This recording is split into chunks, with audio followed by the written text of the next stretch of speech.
আসসালামু আলাইকুম রহমতুল্লাহি ওবরকাতু। জীবনে কখনো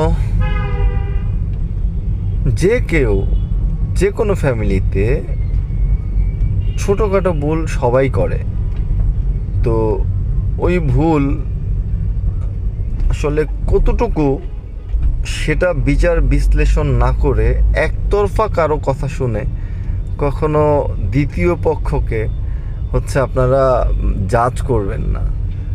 যদি ভুল কেউ করে থাকে তাহলে একতরফা না শুনে দুজনকে একসাথে বসিয়ে কথা বলুন, শুনুন, তারপরে বিচার করুন, তারপরে তাকে আলাদা করুন, মারুন, কাটুন, যেটা ইচ্ছা সেটা করুন। কিন্তু একতরফা বিচার বিশ্লেষণ কখনোই করবেন না, কারণ একতরফা জিনিস কখনোই ভালো হয় না।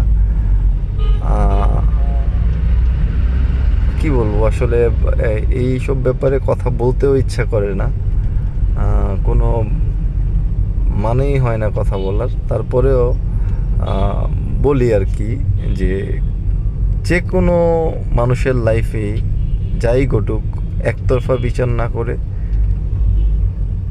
দ্বিতীয় পক্ষের কথা শুনুন। আসলে শুনবেন শুধু তাই না, শোনার পরে বিশ্বাসও করুন। আর বিশ্বাস যদি না হয় দুজনকে একসাথে বসিয়ে কথা বলুন, দেখবেন সত্য মিথ্যা বের হয়ে চলে আসবে ইনশাআল্লাহ।